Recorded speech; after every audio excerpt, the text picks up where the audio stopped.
जय श्री राम, जय शंभू, जय महाकाल। हमारे यूट्यूब चैनल श्री शंभू दरबार में आपका स्वागत है।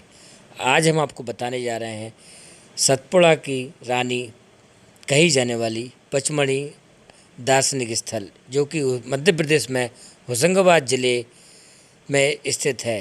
होशंगाबाद से हमको 90 किलोमीटर का सफ़र तय करके यहाँ पहुँचना पड़ता है। ये आप दर्शन कर रहे हैं, ये बड़े महादेव का मंदिर कहलाता है, जो कि बहुत ही दुर्गम रास्ते से पहुँचते हुए हम यहाँ इस मंदिर को दर्शन के लिए पहुँच पाते हैं। बड़े महादेव के बारे में एक कथा प्रसिद्ध है कि भगवान विष्णु ने मोहिनी रूप धारण करके भस्मासुर राक्षस को भस्म किया था। यहाँ लगभग 60 फीट लंबी गुफा के भीतर भगवान शिव, ब्रह्मा, विष्णु और महेश गणेश जी की भव्य प्रतिमा है। शिवलिंग पर अविरल जल की धारा बहती रहती है। गुफा के मध्य में शीतल जल का कुंड स्थान है, जहाँ पर कि लोग स्नान करते हैं। समीप ही माँ पार्वती जी की गुफा है। यहाँ नागपंचमी और महाशिवरात्रि पर विशाल मेला का आयोजन होता है, जिसकी पूरी व्यवस्था प्रशासन द्वारा की जाती है।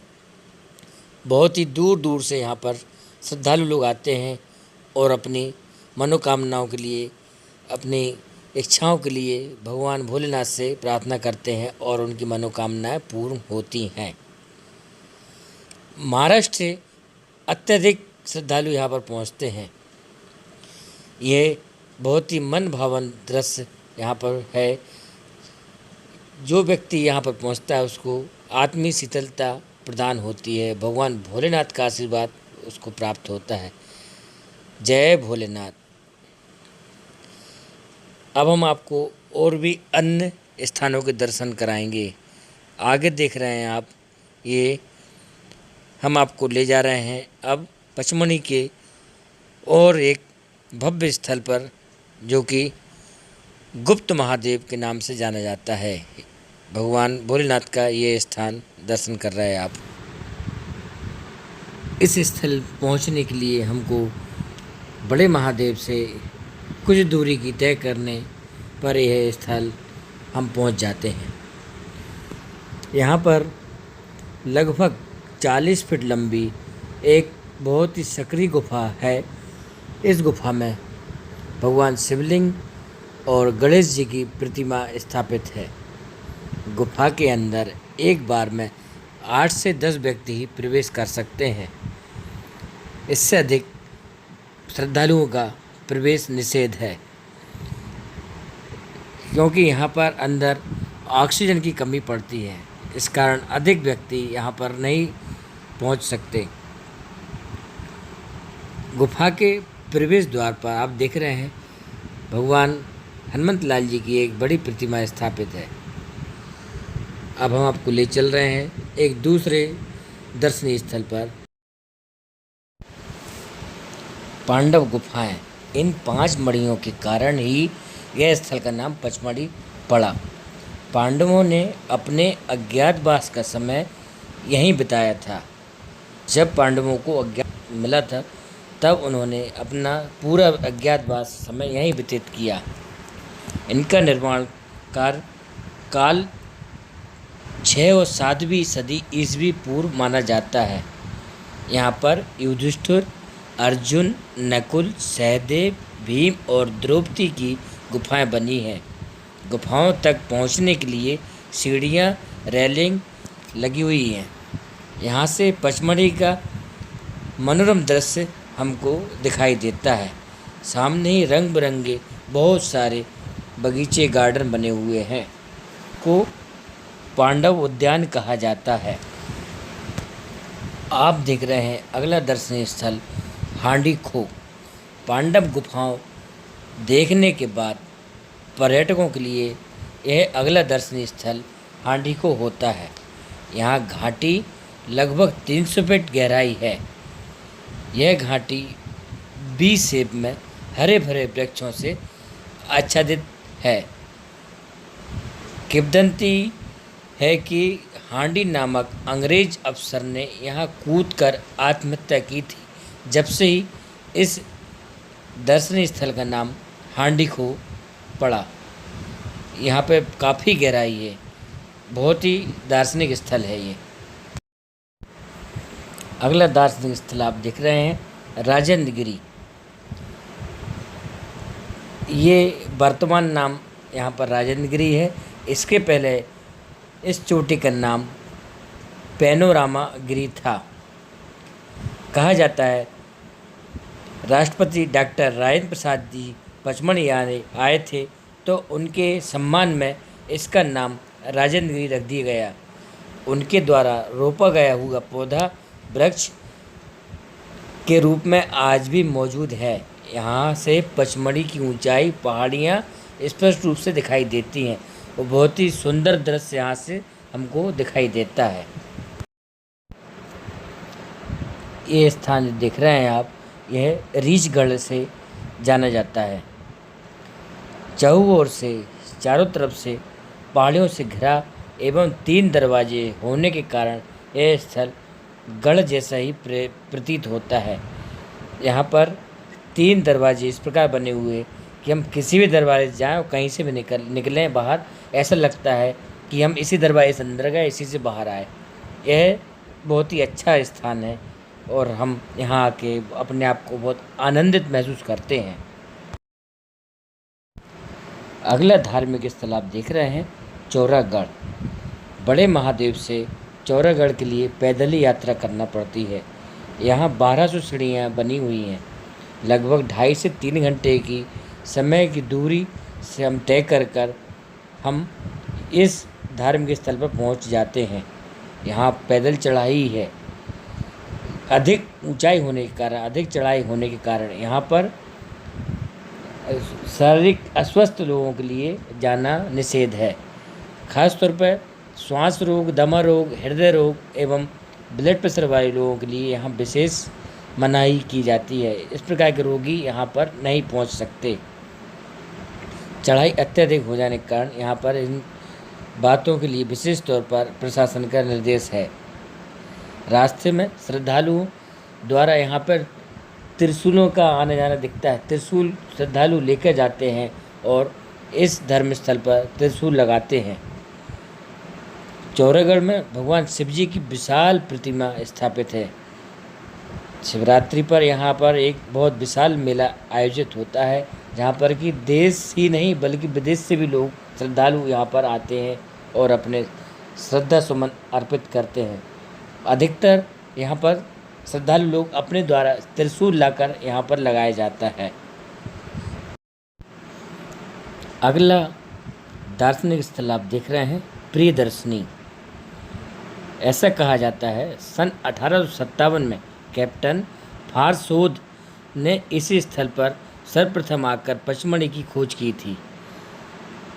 उन्हीं के नाम पर इसका नाम पारसोद के नाम से ही जाना जाता था।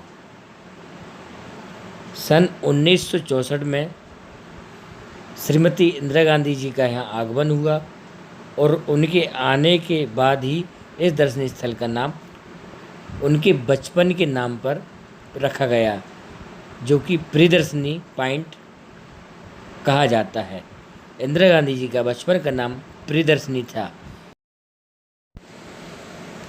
अगला दार्शनिक स्थल आप देख रहे हैं बीफाल। कल कल बहते झरना, ये मनोहारी आवाज़ के द्वारा जल की ये रिमझिम आवाज़, अनुपम सौंदर्य, बहुत ही सुंदर दृश्य यहाँ पर आप देखने को मिलता है।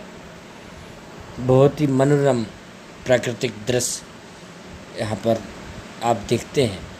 बीफाल पचमढ़ी की प्रमुख जल प्रपातों में से एक है। शायद ही कोई पर्यटक हो जो इस बीफाल में जाना पसंद ना करे। जो भी पचमढ़ी आता है बीफाल अवश्य पधारता है और जाता है। यहाँ पर स्नान करने में परमानंद की प्राप्ति होती है। इसे जमुना प्रपात भी कहा जाता है। झरना लगभग 150 फीट की ऊंचाई से गिरता है और बहुत ही सुंदर दृश्य आपको देखने को मिलता है। अगला दर्शनीय स्थल आप देख रहे हैं डचेस फॉल। डचेस फॉल भी एक बहुत ही मनोरम दर्शनीय स्थल है। बरसात में, वर्षा ऋतु में यहाँ तो यह और भी खूबसूरत दिखाई देने लगता है। हरा भरा ये दर्शनीय स्थल पानी से लबालब भरा हुआ आनंदमय, अति आनंदमय महसूस होता है। यह प्रकृति का मनोरम दृश्य, प्रकृति के सानिध्य में हम अपने आप को पूर्णतः सुसज्जित और परमानंद में महसूस करते हैं। हम अपने आप के दुख दर्द को यहाँ आकर भूल जाते हैं।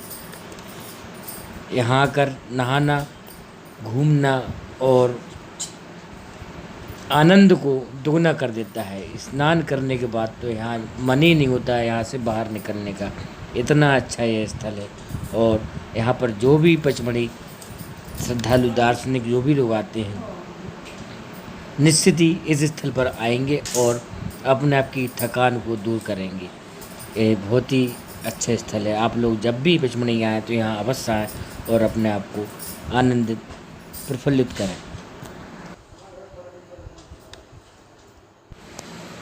अभी आप लोग जो देख रहे हैं यह धूपगढ़ कहा जाता है। धूपगढ़ पचमढ़ी का मनोहारी दार्शनिक स्थल है। सन 1953 में डॉक्टर राजेंद्र प्रसाद जी पहली बार यहाँ आए थे।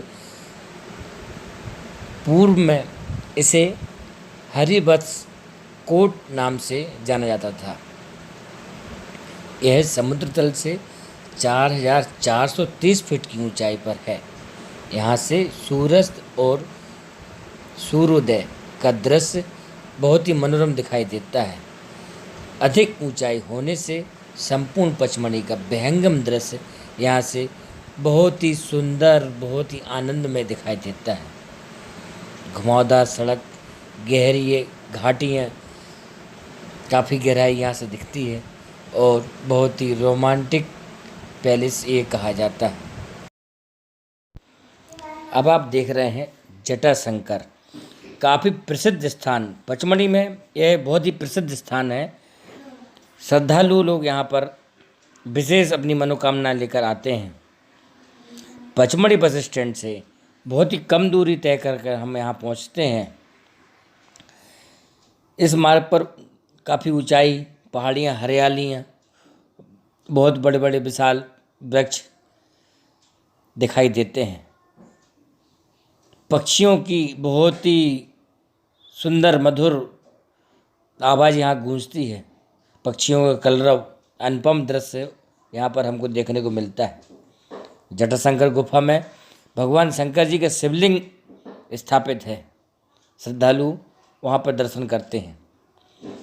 यहाँ पर गर्मी के दिनों में भी, ग्रीष्मकाल में भी जटाशंकर की पहाड़ियों में काफ़ी ठंडक रहती है। बहुत ही ठंडा स्थान है ये। पुरानी कथा ऐसी सुनने में आती है कि शंकर जी ने यहाँ पर अपनी जटाओं का त्याग किया था। गुफा के ऊपरी हिस्से पर समतल चबूतरा बना हुआ है, जहाँ पर कि भगवान शिव पार्वती जी की प्रतिमा स्थापित है। बहुत ही अच्छा एक आध्यात्मिक स्थल, बहुत ही बढ़िया पूजा स्थल यहाँ दर्शन करते हैं और हम लोग अपने आप को सौभाग्यशाली मानते हैं। यह स्थल काफ़ी प्रसिद्ध है और यहाँ पर काफ़ी दूर से, बहुत बहुत दूर से लोग आते हैं और बहुत ही बड़ा मेला भी यहाँ पर भरता है। ये पचमढ़ी की अगली दर्शनिक स्थली पर आप दिखा रहे हैं अप्सरा विहार। नव दाम्पत्य जीवन में जो प्रवेश करते हैं, अधिकतर वो लोग पचमढ़ी घूमने आते हैं। और ये अप्सरा विहार दिख रहे हैं जो आप, यहाँ पे काफ़ी फोटो सेशन होता है। बहुत ही मनोरम स्थल है ये, रोमांटिक स्थल, नव जोड़े के लिए एक बहुत आकर्षित करता है अप्सरा विहार। पचमढ़ी स्थल जहाँ पर कि बड़े बड़े साधु महात्मा भी तपस्या करते हैं। ये दार्शनिक स्थल तो है ही, साथ में आध्यात्मिक तपोभूमि भी है। यहाँ पे कई गुफाएं ऐसी हैं जो भी जहाँ आज तक कोई भी नहीं पहुँच पाया, लेकिन कुछ साधु महात्मा यहाँ पहुँचे हैं और उन्होंने अपनी साधना यहाँ पूर्ण की हैं।